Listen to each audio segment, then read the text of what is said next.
Welcome to tonight's event. I'm Daniel Benjamin. I'm the president of the American Academy in Berlin. I give you all extra points for coming in on such a beautiful night to hear a lecture. This is, as it happens, really the final Academy event of the spring semester, a spring semester that has stretched on now since the coldest days of January. And paradoxically, we are ending the semester with something new, and that is a newly endowed lecture in honor of the great political scientist from Columbia University, Michael Doyle. And this is the first Doyle lecture. It is entitled Credibility Reversed, Coercive Diplomacy in an Age of Unpredictability. It will be delivered by Dean Karen Yahimilo of Columbia University's School of International and Public Affairs. Karen will, in this talk, discuss what we know about what works and does not work in coercive diplomacy and how that's informed by credibility, signaling, and the perception of leaders in international politics. She will also address something that I think it's fair to say has been much on our minds lately, specifically the case of deliberate and relentless unpredictability in foreign policy and how that reshapes threats, reassurances, and adversary interpretation. Let me say a word about the fellowship. The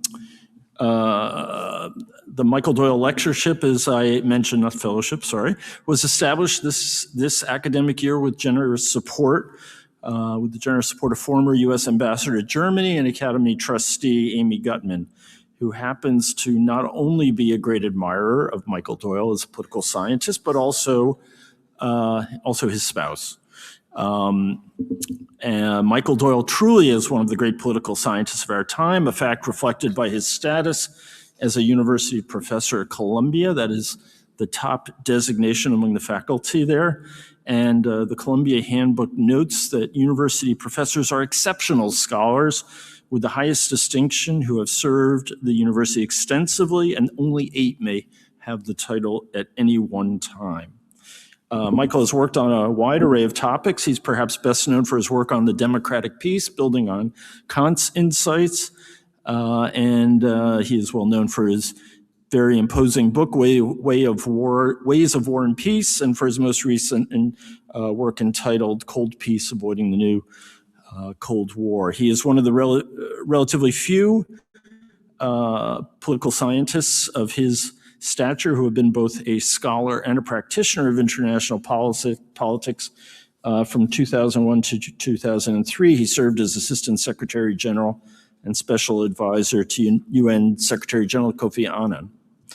Michael's first foray at the Academy was as Stephen M. Kellen Distinguished Visitor in spring of 2023, and he came back the next fall as a Berlin Prize Fellow at the Academy and spent the following semester with us at the Hans Arnold Center. Now, as you all know, the Academy prides itself on being one of the most truly desirable and enjoyable residential fellowships of its kind anywhere. We bow to no one when it comes to the quality of our lodging, our dining, and the scenic views of the Wannsee. And yet, in Michael's case, we had to concede that he had scored quite a coup in terms of lodging, because during his fellowship, he lived, understandably, with his wife, the ambassador, at the official residence. I don't think we've seen anything like that before or since. And for that reason, I have called Michael the only day student that the American Academy has ever had. And I've now repeated that quip so many times that I will retire it. I get the sense that everyone's heard it before, so anyway, there we are. I'm thrilled about this new lecture, which honors the Academy in every way. And each year, the lecture series will bring an outstanding public figure or academic in the field of international politics, political science, international relations to the American Academy in Berlin for in-depth exchange with German colleagues, counterparts, and the interested public. I'm also delighted and honored to have Karen Yahimilo with us this semester as our inaugural Michael Doyle lecturer. We felt that she would be the perfect first lecturer because, as the Dean of Columbia University's School of International and Public Affairs and the Adlai Stevenson Professor of International Relations, She is, in fact, Michael's dean, or at least the dean of the school where he does much of his teaching. A leading authority on international security, foreign policy, decision-making, and political psychology. She is the author of the award-winning books, Who Fights for Reputation, The Psychology of Leaders in International Conflict, and Knowing the Adversary, Leaders, Intelligence Organizations, and Assessments of Intention in International Relations.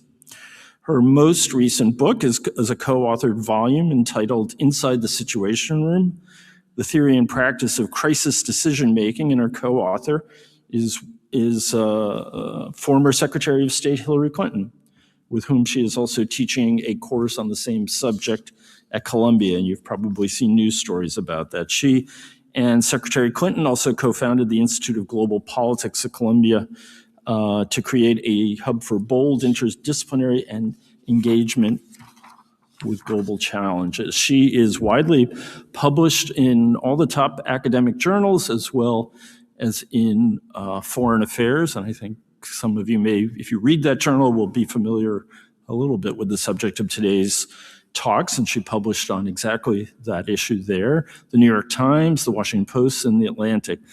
I just want to express my tremendous gratitude to Karen Yarhimilo for coming all this way to deliver this lecture and to even do it on her birthday.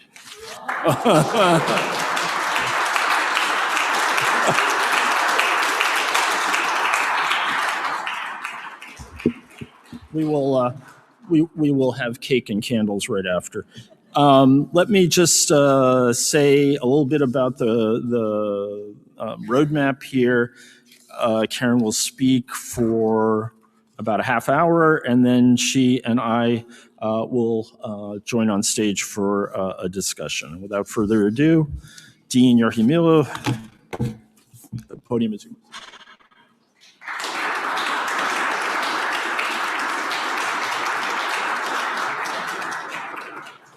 Wow. Thank you very much for that generous introduction. And thank you to the American Academy in Berlin and to Daniel for making this evening possible. What a pleasure it is for me to be back in Berlin and to be what an honor to help inaugurate a lecture series bearing Michael Doyle's name. Michael is a wonderful, wonderful colleague and friend, and this is a great honor.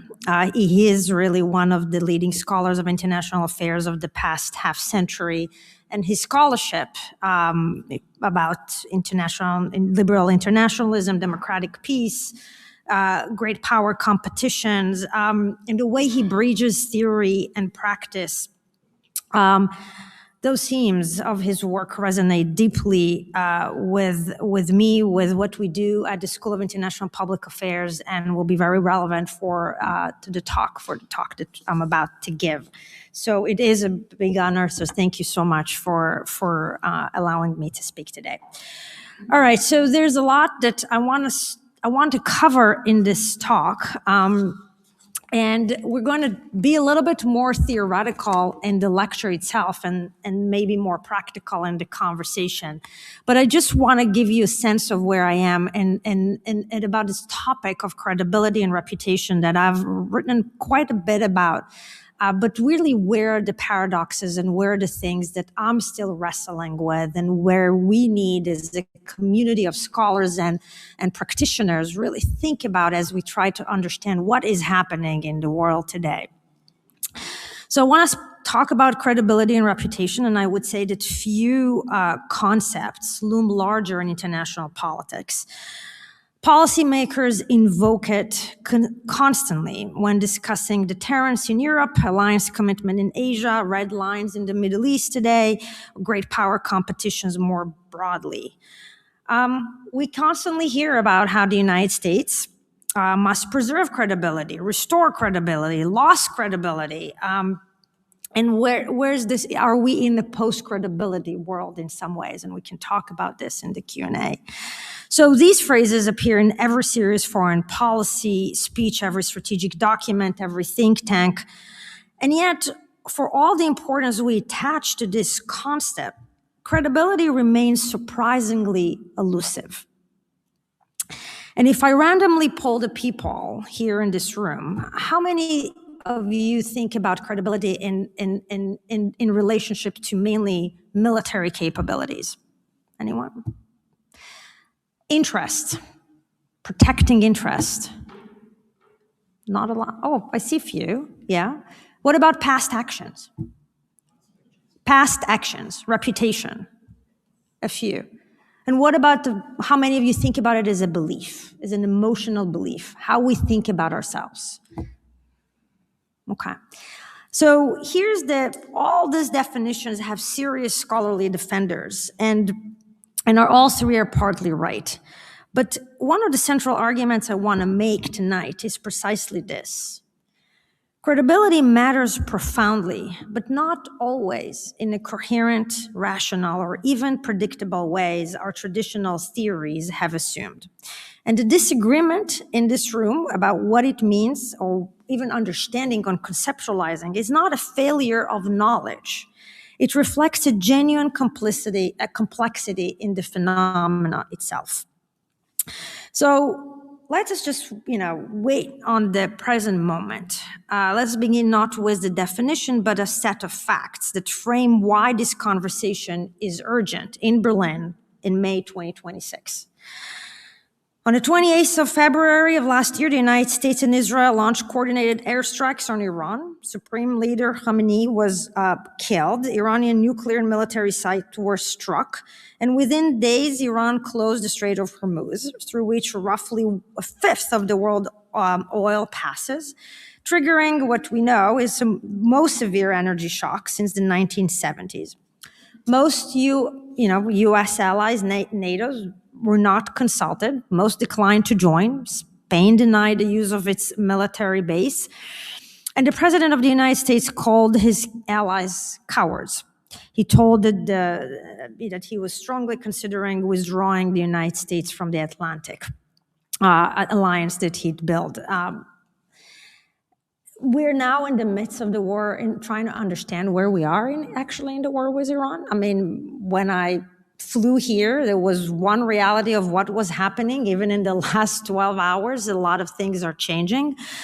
But a lot of it, and how you see the discourse around the war in Iran, is about issues of credibility and reliability and the predictability of this administration and what it really implies for credibility. In Brussels, in Paris, and in Warsaw, and in this city, governments began doing something they had long hoped to avoid, which is planning seriously in operational details for a NATO without American leadership. And this is a fundamental issue for us to consider, not just how we got here, but what are the implications of that. And this is, I'm not just telling you this to rephrase events that you know, I'm telling you this because everything that happened in those weeks and in the last couple of years, every decision, every misreading, every consequence that nobody fully intended is a story about reputation and credibility in the making. And about what states believe each other's will do, about how past actions shape future expectations, about the gap between leaders, what they mean to signal and what observers actually infer, and about what happens when a great power tries to manage several reputations simultaneously and damage most of them in the service of strengthening one. And in many ways, our contemporary geopolitical anxieties are ultimately anxieties about credibility. Will the United States defend Taiwan or South Korea? Will NATO commitments hold when tested? Will deterrence threats be believed? Will authoritarian powers perceive weakness or resolve? Can democratic states sustain reputations and reliability where their domestic politics are deeply polarized? These concerns shape policy debates every day. And what is striking is now how often these debates rest on assumptions about reputations that are far less settled than policymakers sometimes acknowledge. And that is the gap between the theory and the practice. So today, I want to flip the lens a little bit. I want to do something slightly different from the standard treatment of this topic. So rather than asking simply whether credibility matters, and I will go very quickly about what we know and what we don't know, I really want to flip the lens. I want to explore how beliefs about credibility shape behaviors in the first place. How do leaders perceive reputation? How do some leaders care intensely? Why do they care intensely about them and some others do not? And how do the audience who forms reputational judgments, actually process the signals that they receive, and with what biases? And this is where the topic of the psychology of the perceiver, a topic that I teach in my class with Secretary Clinton, which is really the human elements that shape a lot of what we're seeing here. And how it leads to a point where we diverge significantly for what the theories will expect us to see. So the roadmap is, I'm going to start with just defining the key concepts. So when we're going to have a conversation, everybody will be clear about what we mean by reputation, by credibility, past actions, and how they all connect to one another. And then I'm going to move to mention 5 or 6 paradoxes, things that are counterintuitive to us, that we still don't understand, but a lot of the decisions that policymakers are making these days with the idea of credibility and reputation are just the paradox that we see in the literature and we cannot really solve. Those are the things that we think we know, but we don't quite figure them out yet. And then I'm going to end with talking a little bit about the psychology of the perceivers and how it complicates the equation considerably. And it's really frustrating, but very important for us to understand if we really want to talk about those concepts and think about it in a systematic way. So reputation very quickly refers to beliefs, second order beliefs, right? These are beliefs about an actor's persistent characteristics or tendencies. And it's based on past behavior, which observers expect will influence future conduct. This is the definition that my mentor, Robert Jervis, and myself are offering, been offering in several places. But just very important to note, reputation is held by observers. It's not owned by the actor. It lives in the minds of others. You cannot control your reputation as much as you cannot control your credibility.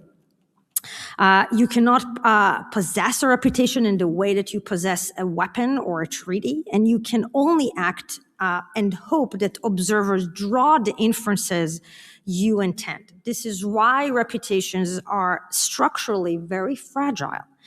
The interpreter, not the sender, controls the meaning.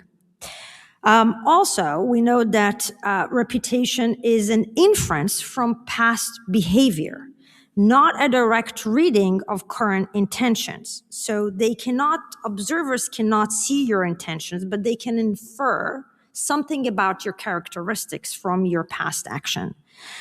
And it is expected to persist, which is precisely what makes it strategically valuable and strategically dangerous. The value lies in the fact that past record of following through makes current threats more credible. The danger lies in the fact that the past record of backing down can haunt the states long after the circumstances that produced the concession have changed entirely. So that's reputation. And we can argue about whether it matters or not and how observers calculate reputation and what past action they look at. And that's actually very important if we want to think about the implications of what Trump and the president of the United States and the different administrations are doing right now, not just in the United States, but around the world. Credibility is something slightly different. And even though it's conflated in the way we talk about it, credibility is perceived as likelihood that a commitment will be honored. It is most usefully understood as a function of 3 inputs, and this is why I ask you. It's a function of capabilities, time, interest, time, reputation for the quality that you're looking at. So if you're looking at credibility about the use of force, it's the reputation for resolve that usually we're talking about.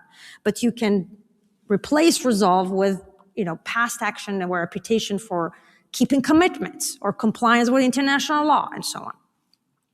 A state that is powerful, has genuine stakes in the issue at hand, and has demonstrated a past willingness to absorb costs will be believed.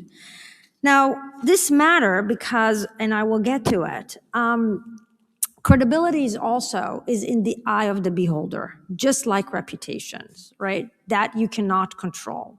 And what are the real important, or how much the capabilities versus the interest versus the past action that affect your credibility, as I will mention in a second, has been a real big debate in our field.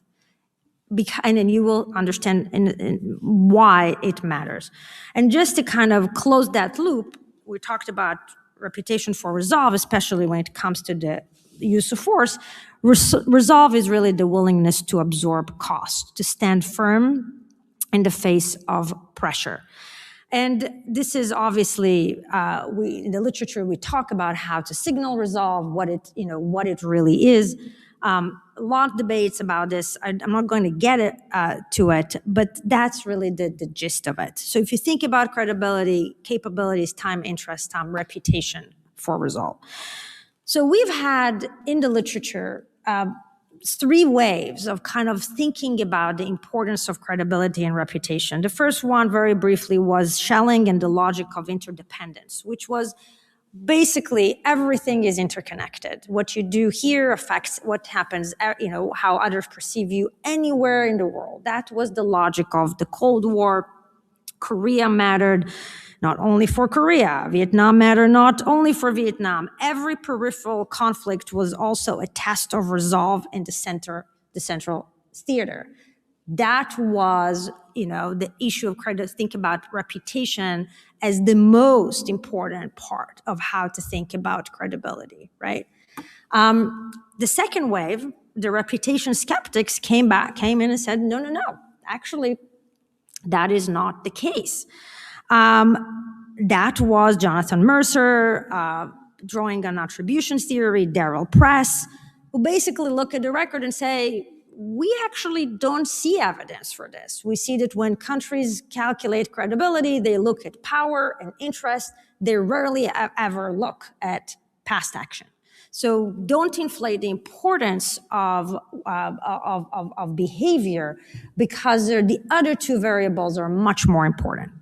And that is a debate that I personally intervened in, and that got to this 3rd wave, which is what we will call the rehabilitation, complication, and nuance in the study of reputation and credibility, that is the 3rd wave, which is where the research I'm going to describe tonight sits, has rehabilitated reputation while fundamentally complicated it. This wave used more rigorous methods, both quantitative, qualitative analysis of dispute patterns, survey experiments, case studies, detailed process tracing, and it confirms in many ways, in multiple studies, that past actions do matter. They do matter in how states calculate credibility, and they do affect dispute behavior, and reputations does matter, but we have to ask more concise, precise questions that the first wave completely ignored, which is, what type of reputation, for which audience, in which domain, under what psychological conditions, and in what are the paradoxes? It's much more nuanced and much more complicated than what Schelling wanted us to believe. But it's definitely not where Darrell Press and others were saying it doesn't matter. So this is where the conversation we're going to have today in the next 10 minutes or so is those paradoxes are really critical, because they're complicating, they're part of the complicated story of how to think about those things. All right, so very briefly, I'm going to present 6 paradoxes. We can talk about them and then the implications of them and for what we're seeing right now. The first one, I would argue, is we as scholars, and definitely as practitioners, haven't really wrestled with the idea that of the multidimensionality of reputation. We tended to think about reputation versus power and interest, past actions or what you have right now. Where in reality, I'm making the argument that a state could have a reputation, multiple, that,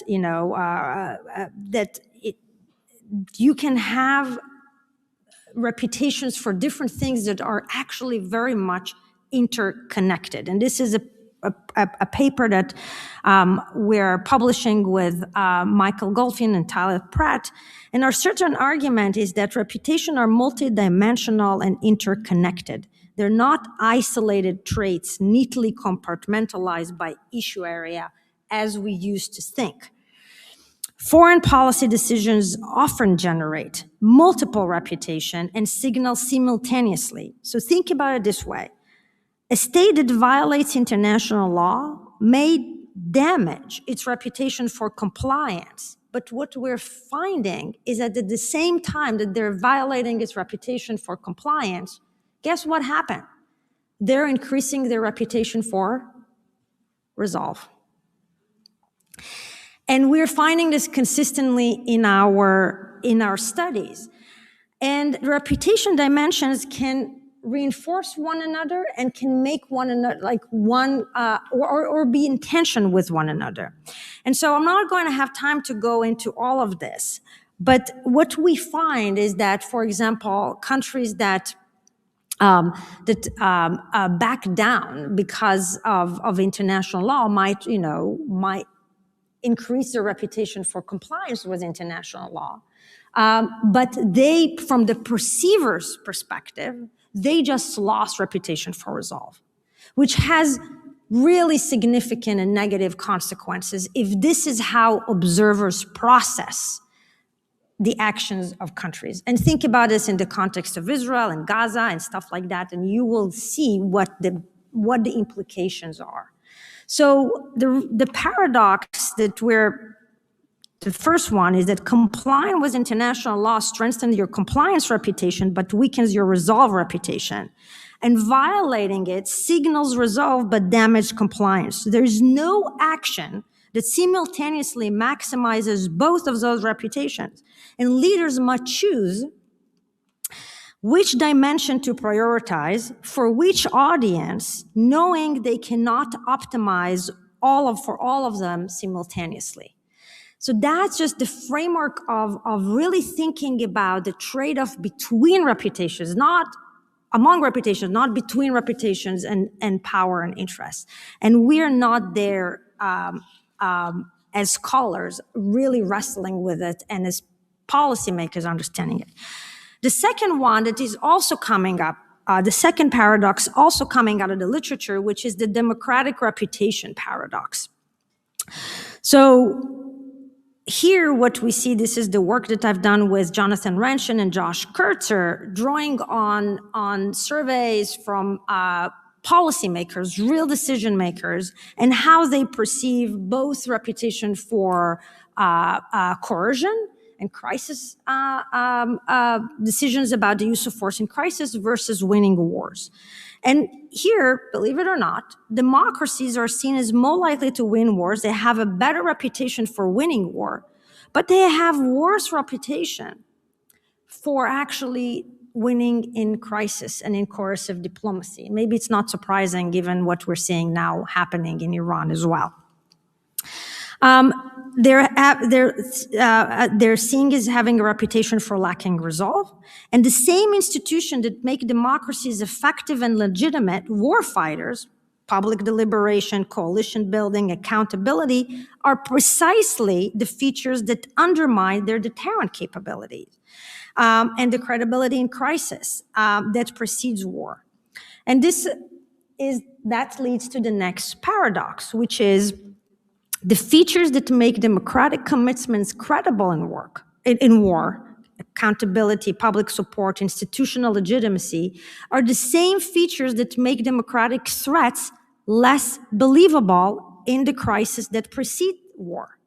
Democracies are simultaneously seen as strong fighters and weak deterrers. And that's somewhat of a paradox. And again, think about it in the context of what's happening right now in Iran. It's very, very interesting. So that's the second one. The third one is one that is a well-known one, which is the credibility trap that we see happening again and again, but we still don't really understand it.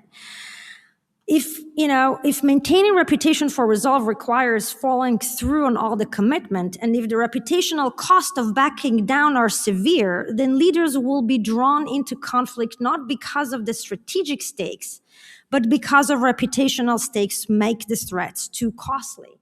And once they start, backing down becomes harder, right? And you think about the psychological biases that explain this, right? Even if things are not going well, it's the sunk cost fallacy. You're already there. You have to keep going. It's also prospect theory, the Kahneman and Tversky. You're in a domain of loss. What do? According to Kahneman and Tversky, you don't behave rationally. Rational behavior would tell you to stop and cut your losses. But Kahneman and Tversky in prospect theory tells us no. When people find themselves in a domain of loss, they're more likely to run higher risks. And that's what happens, and that's the trap. And at the end, you're stuck. If you're fighting not for strategic interest, you keep getting bogged down. And then you are in this credibility trap, because if you lose your credibility because you're not doing well. And if you back down, you just lost. So that's the next one. So that's the credibility trap, which is reputation building and war fighting are not always separate objective, and leaders who internalize the reputation framework too completely might fight wars that a clear-eyed cost-benefit analysis would reject. So that's the fallacy. Next, the resolve depletion paradox. That's something that repeated demonstration of resolve build reputation only if they are constantly executed. Repeated threats without follow-through teach adversaries that your red lines are negotiable. The state that threatens constantly and executes inconsistently may end up with less credibility than a state that makes fewer, more selective, and always executed commitments. And that is interesting, especially now as you look at social media and what the President of the United States, how many threats we see coming out repeatedly, right? It's very unusual, very, very unusual. So even if he follows through on some of them, just by the fact of the sheer number and the ratio of what he follows through or not, will damage the credibility, even though the rhetoric supposed to really show resolve and strength. And the last one I would end with is the audience, the multiple audience problem, which I don't think we really paid attention to enough in the way that we've talked about and studied credibility. Every foreign policy action simultaneously addresses multiple audiences, adversaries, allies, domestic publics, neutral third parties, international institutions. So what signals resolve to one may signal recklessness to another. What reassures an ally may provoke an adversary. What strengthens deterrence in one theater may weaken it in another, right? I mean, that's where the complexity is. So this is not a communication failure that better messaging can fix. It's a structural feature of international politics. The Iran case that makes it really vivid, right? You can try to signal resolve to Tehran, a deterrent signal of uncertain balance to Beijing, watching the Taiwan Strait, and an alliance abandonment signal to European capitals that the United States is more interested in fighting in the Middle East than helping in Europe. So the strategy is always implicitly addressed to a primary audience. Every time you ask a president, you're sending this message. Who do you have in mind? It's usually one. But in reality, multiple audiences are interpreting it and looking at it in a very different way. And the messaging that they're getting, very unintended in terms of what you're trying to signal, is quite different depending on what they need to hear from you and what they hear from you. So these are the paradoxes. And all of those things I'm mentioning because I think with each one of us, on them, we can understand what's happening now in a way that is somewhat incomplete, but still more nuanced, I think, than the way we typically talk about reputation and credibility. And the last thing I want to say, and then I will end, is that in all of our studies of reputation and credibility, we tend to think about this as from the perspective of the sender. What you're trying to project. How do you project credible signals? How do you project resolve? How do you care about reputation? But as I said at the beginning, both reputation and credibilities, you don't control. It's the observer that it's really in the eye of the observer, the eye of the perceiver. And what the perceiver is bringing to this is not rational choice or rational way of looking at all your past action and really calculating what you've done in the past. Do you get a +1 or a -1? It's not. From everything that I've done and studied, you see that the observers come with a huge amount of bias in their pre-existing beliefs, in confirmation bias, in seeing what they want to see. I don't even know, if you think about the war and what's happening in Iran right now, do you think that observers actually updated in any meaningful way? Or those who thought that this is going to be a disaster are probably still thinking this is a disaster. Those who were more in favor of it probably still see the kind of in what way it could have added to reputation. We don't see Bayesian updating. We see observers that have come to assess another country with strongly influenced by their predisposition. And we find in the literature that the most important one is in the context of reputation for resolve, is their own predisposition about the use of force. So we call it hawkishness or dovishness and so on. And the implication is really structural. It means that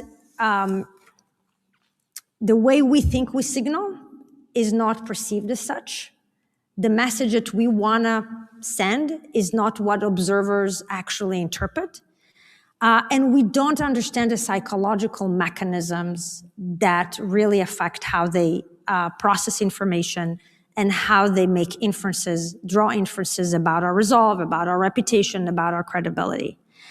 And that is where I think the biggest gap that we see. So to kind of conclude that, is that if past behavior shapes future dispute pattern, and I've shown this, that countries that back down are more than twice as likely to be challenged in the future, right? We see evidence that it matters. But observers process signals through motivated reasoning and prior beliefs and, and all this psychological literature that I've spent a lot of time, and my mentor, Bob Jervis, as well. Can we design signaling strategies with confidence that intended signals will be perceived as intended? The research program does not yet have a satisfying answer. And this is, I think, is where the next generation of scholars should look at. How do we bring it together? All right, so thank you so much for this. This is just to kind of summarize. Abraham Lincoln once observed that a man's character is like a tree and his reputation is like a shadow. The shadow is what we think of, the tree is the real thing. The scholarship I've described tonight suggests that Lincoln's metaphor is correct, but it's incomplete, significantly incomplete. In international politics, shadows can mobilize armies, deter aggression, and sustain alliances. They can also lead states into traps deceive policymakers about their own strategic position, and generate violence rather than rational cost-benefit analysis would never endorse. And unlike the shadow of a tree, the shadow of a state's reputation is not a single entity. It's multiple, overlapping, sometimes contradictory projections cast in different directions for different audiences, each of whom sees a different shape. And the research program I've described is generally impressive in its rigor and its progress, but I want to leave you with an honest version of what it has found, which is really not the polished up version. And even if we say, which is, yes, reputation matters, I really believe so, that the literature shows us that, but it had revealed that reputation is multidimensional in ways that make it both more tractable and more dangerous than the classical deterrence theorists understood. It has shown that which leaders fight for reputation, and we didn't really get to this, depends on psychological characteristics that we don't really fully understand. That's what my second book was trying to get at, who fights for reputation, why we see this variation. And we showed them and demonstrated using multiple methods that observers who form reputational judgments are not neutral, rational updaters, but they're human beings subject to prior beliefs, motivated reasoning, and cognitive shortcuts.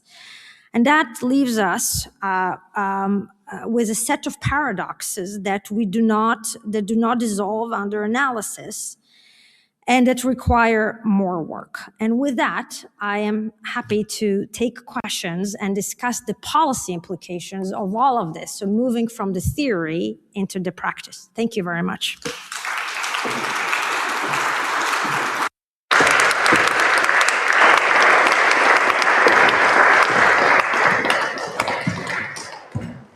All right. Is this on? So that was the easy part. Thanks for that. And happy birthday again.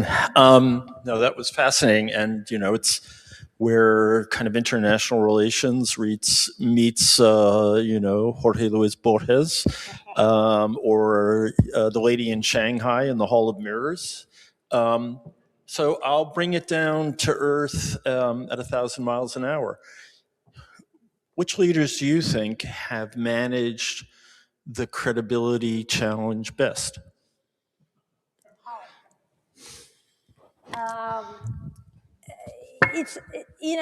It's a tough one because they've managed it very differently. So if you look at I'm just talking now about US presidents for a second. It's really interesting. You had presidents like Carter, and you had presidents like Barack Obama, who basically said that they don't care about credibility or reputation. Barack Obama said dropping bombs on somebody just to show that you can, or that, is the worst reason to go to war. Carter was fighting Brzezinski throughout the 70s, saying, I don't want to risk the ton, and so on. And then he realized that he was in trouble when the Soviets invaded Afghanistan, and that changed his mind. Barack Obama, I think, at some point understood when he pivoted to Asia, he created a vacuum in the Middle East. So I think perspective is important in terms of like who's the best president who've done it. I think that Reagan was sophisticated about it, more sophisticated about it than others. But I don't think it's a matter of good or bad. Because again, it's not something that they own. You can have the same president doing the same, taking the same actions, but the circumstances have changed. The observer's beliefs are different. The inferences are going to be exactly different. So like a good academic, I will have problem with the question you pose. Yes, that reminds me of that great Kennedyism. I think he said it about economists. You could lay all of them end to end and still not reach a conclusion.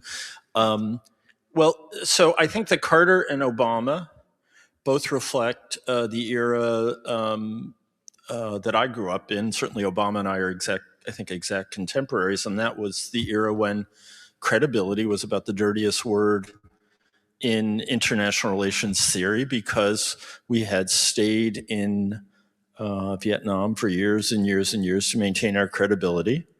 And the result was 58,000 dead Americans and 1 million dead Vietnamese and a ruined part of the globe. So, I understand where they're coming from. It seems like one of the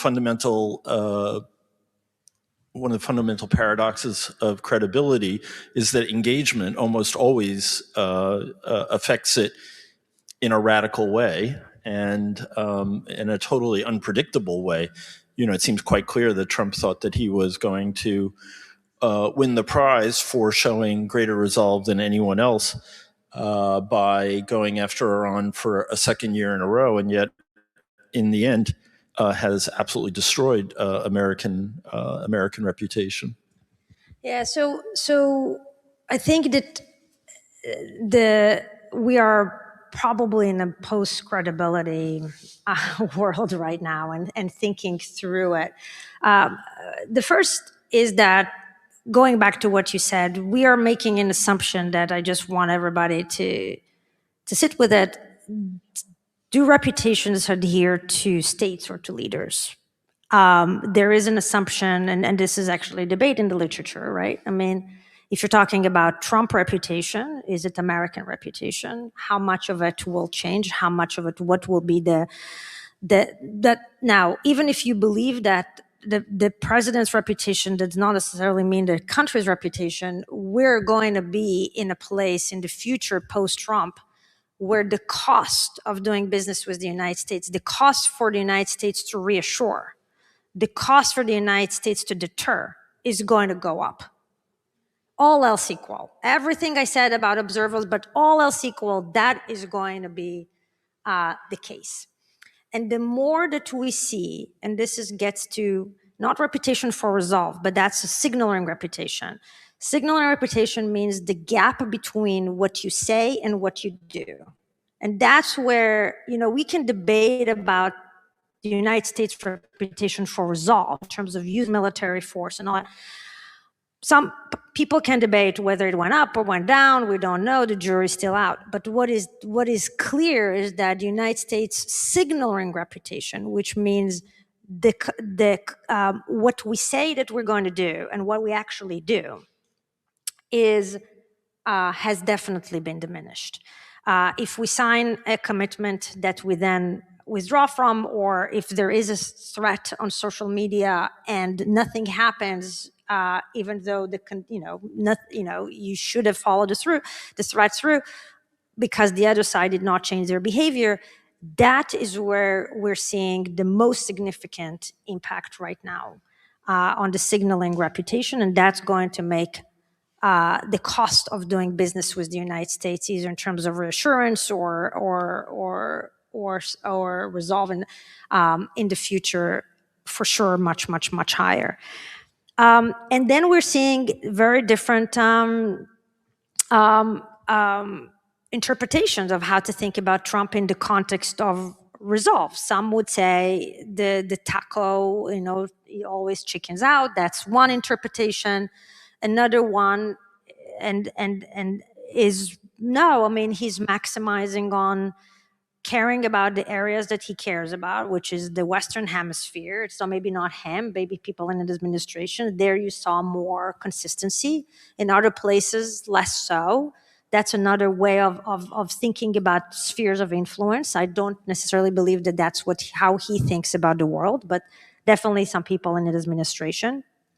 And then yet others will say the only reputation that he cares about is the reputation for being unpredictable, because he thinks that will allow him to be strategic. It's a kind of madman theory on steroids, right? And that's the really one that he cares about. So I think the jury is still out on some of his stuff, but on the signaling reputation, I think it's pretty clear every day that goes by.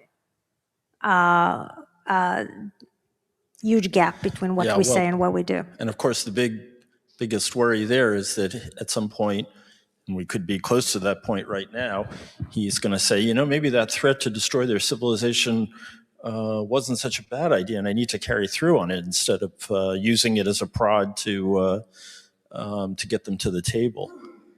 Yeah. The other thing is he has no attention span, and so he's, it's one audience for 10 seconds, it's another audience for another 10 seconds. It's the bond market, it's voters in Ohio, it's no way to run a railroad. Yeah. And that's the multiple audiences and the thing that I think we can try to psychoanalyze Trump and how he thinks. And believe me, somebody who studies psychology of leaders, that's basically the question I'm getting every day from people. So how would you describe Trump? Because my second book was about who fights for reputation, right? So the high self-monitors versus the low self-monitor. I'm not going to get into this, but the question is, how would you classify Trump? It's interesting. I mean, I'm still wrestling on trying to understand what it is that he's what's really going on, and I think you're right that in the word that I use in the book, he's a high self-monitor and obviously obsessed with status and with perception, but not in a way that Reagan or Clinton or President Clinton were. There are other things that are happening there that he's much more attuned to, and very different from how other presidents were thinking about reputations and credibility, even the high self-monitors compared to him. Which make things more complicated, and again, I mean, I wrote about this both in Foreign Affairs, and I wrote it with Hillary about it too in the New York Times, and so I'm on record to say what I think about him. Well, the New York Times piece that you're referring to, which came out, I guess, last year, I thought was really interesting because, you talked about the juxtaposition between personality and institutions. Those conversations in the Situation Room, as you well know, are all about thinking of all those different audiences, figuring out where the sweet spot is, if there is one, or where the losses are you're going to have to take, and figuring out how you minimize your losses, maximize your gains across this whole array of different considerations. There is no process and there are no institutions in this administration, which is one of the stories that really hasn't been covered as well. The National Security Council process, which was painstakingly evolved from the late 40s on, was the kind of thing that would drive people completely crazy because they lost so many hours of their lives in airless conference rooms. But at the same time, it minimizes the number of mistakes you made. And now we are literally living by whim. Yeah. And Hillary and I talk about it in the book too. And we teach about it when we teach about Inside the Situation Room. And what you would want to see or expect to see from the foreign policy process and why it's important. Yes, you can argue maybe it's over bureaucratized, maybe this, maybe that. But there is real value for expertise, and there is real value for this process. And for somebody like me who studies psychology and of decision-making, the biases that we tend to see repeatedly throughout the history of not just in the United States, practically everywhere you look, those biases in how we make decisions about the use of force can be avoided with a real clear and rigorous process that goes through the interagencies. It goes through a real situation room discussion. And we don't see this, and that creates problems. And I think that what we see was a lot of the blunders in Iran. I mean, as I said to you, this is like textbook of psychological biases at play, right? And And that could have been avoided. So that's on the one hand, and that's real. And for me to be a dean of a school that is all about expertise and teaching the students why expertise is important, and going for the public, to do this public service and be part of that process that should make the policies better, we are paying a price. And I think that we're going to see this like even in later years. That's on the one hand. At the same time, what we're also saying, which is something we talked about in the article, which is usually when you sit in the situation room and the interagency process tends to think about it like you mentioned, which is cost-benefit analysis, thinking about the adversary in a more sophisticated way. When you get to the leaders themselves, we see this personalization of all of it. And it's less about the country and the interest and the history and the culture, but it's, especially when you're dealing with non-democracies, it's about that leader, my counterpart. It's Putin, it's Erdogan, it's Bibi, it's Khamenei. And that's personalization of the foreign policy, what he said to me, what he did to me, can I be more resolved, can I take him? That becomes the language that we are, and it's not just a language because it becomes the way we process and think about this information when we think about making decisions. And that over-personalization is what we're seeing right now. Now, as we say in the article, it's not new, right? We've seen this.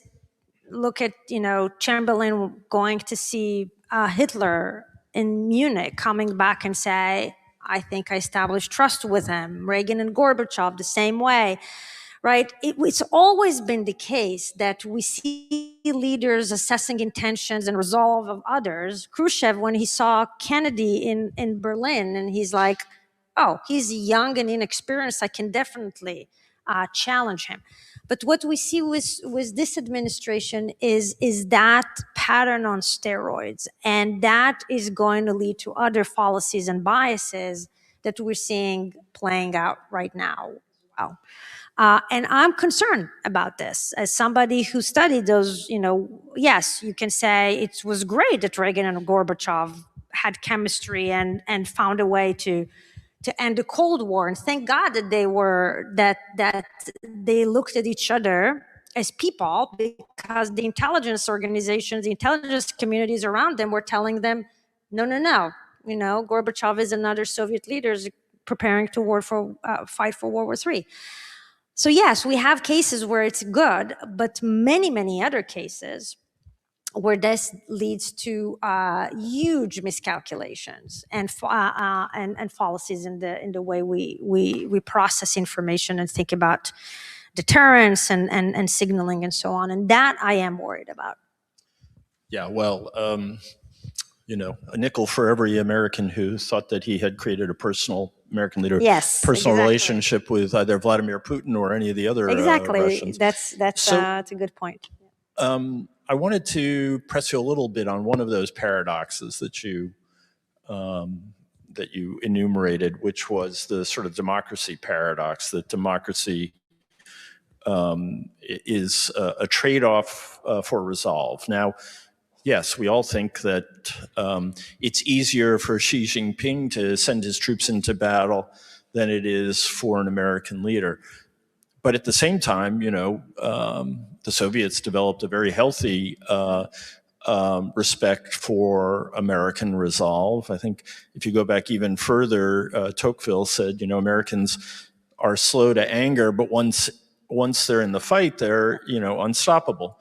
They're relentless. And it seems to me that the long history of democracies in conflict is actually pretty positive, because democracies have a legitimacy when they fight that autocracies don't. So I want to give you an opportunity to restate that. Well, I think, and just to be fair, in the article we showed that democracies have a great reputation for war fighting and winning wars. But we also know, and this is the coercive diplomacy, literature shows us that democracies are not, I mean, they may be slightly better than autocracies in some ways, but they're not very good at it either.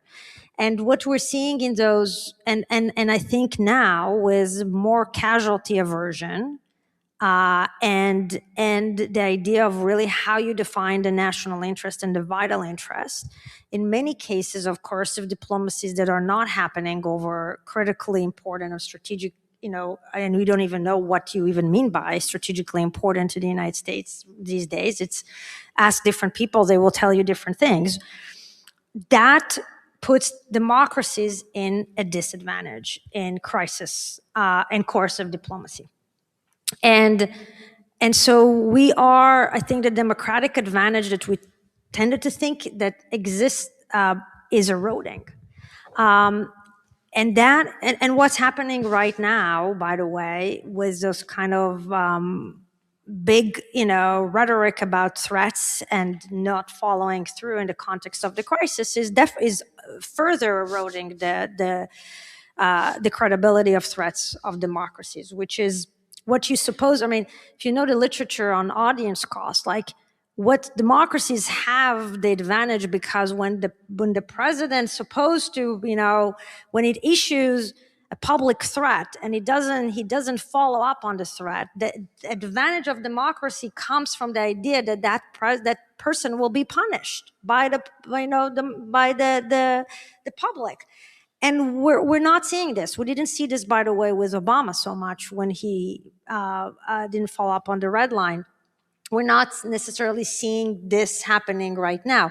So the foundation in the literature that tells you why democracies should have an advantage, or maybe it used to be the case, is being, it's being eroded in front of our eyes. So what we found in the experiments that we did a couple of years ago, I think that if we reran those experiments right now, the results would be actually far more negative about how we think about democratic resilience in crises. Not once you move to the stage of fighting wars and you have full mobilization and that's a different stage.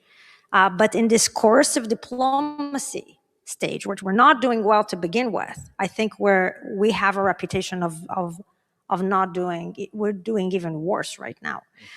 Now, it is going to be interesting how it's all processed by adversaries, which is what's really is important. It's not how we feel about ourselves. Like, how do we feel good about like how resolve, or we feel good? It doesn't matter how we feel. It's you want to know how Putin feels about it. You want to know how Xi Jinping feels about it. That's what's important. And for that, we need to do something else that we rarely do, which is really try to understand the other side. And what's the theories, what's the beliefs, what they're looking at, what emotions they're bringing into this when they're assessing ourselves. And that part of that second phase in the analysis, we don't do. We stay with the first part. And the second part is psychologically hard. As somebody used to serve in the intelligence, it's extremely difficult. Even no intelligence officer want to take on this question. It's very, very difficult to try to get into the head of the adversary. But at the same time, that's the much more of a critical question than how we feel about our resolve or credibility, our own credibility or resolve. And that's what I want everybody to push themselves to think. I mean, historically, we have done it. It's just, it usually gets ignored. I mean, I think the intelligence historically, services do that. Diplomats do that. Historically, the intelligence community during the Cold War, they used to produce the 11-4 series, the national intelligence estimates, the 11-4. The 3-8 was about the capabilities. The 11-4 were about intentions. And what you see, because I happened to study this in my first book, is of all the analysis about Soviet intentions came from what? Estimates of Soviet capabilities. It was a pure tautology. There were few intelligence estimates that really tried to get into the theory of how the Soviets are really interpreting U.S. resolve, intention. very, very few of those, and for a good reason. It's very difficult. They felt much more comfortable drawing inferences about intentions from capabilities than from anything else. And that's, I hope that these days it's better. It's done, in a better way. But throughout the Cold War, it was shockingly simplified, and the tautology there was never really acknowledged. So maybe a last question. I think, I don't know if it was Mark Twain, whoever it was who observed first that it could take a lifetime to build a reputation and a nanosecond to lose it. Yep. Who was it who said that? I should know. I don't know. A lot of people, I bet. Probably. A lot of people have probably claimed that quotation. Anyway, the discussion among American foreign policy people in exile is, what on earth are we going to do to reestablish first trust, which is in many ways the key element of credibility. Yeah. Is that your next book? Do you have any prescriptions? It's funny because I was first asked to write about it during the first Trump administration, where Gideon Rose, the editor of Foreign Affairs, said, "Can you write a piece about?" An American Academy Fellow. We should not forget. American Academy Fellow, and the SIPA professor, starting now too, said, "Can you write a piece about a world of post credibility after Trump, the first term, right?" So You're still working on that. I'm still working on it, and I think it's not going to be easy, but it could be that by then we are really in a different world where those concepts are no longer what they were during the Cold War, and maybe there's no going back. Like, one theory is to say, what do we need to do to rebuild, right? But that could be just we're using concept that will no longer be relevant, because everything will move towards this kind of much more transactional, much more in this moment. I'm just saying it because the easier answer is to say, yes, here's how you build trust. This is how you try to get back to it. It's going to be more costly. It's going to take time. You're going to have patience. You're going to have to use multiple institutions and find way to do this credibly and costly and all of that. That I can write you an article very quickly of how to do this. But the other scenario, it could be that we're in a world where those things are just are never going to be how we once thought about them, how we cherished them, how they were the foundation of international politics. And I don't know that we're prepared to be in this world, because it's a very different world. And that's, for those of us who think about those topics, we need to always think outside the box. And it could be that everything that I've studied might be totally irrelevant in a few years. And what replaces it, not how you restore it, but what concept then replace it, is what we need to start thinking about, which I'm not there, but I hope you will. Well, I think that's a great place to stop. I want to, again, thank you all for coming out.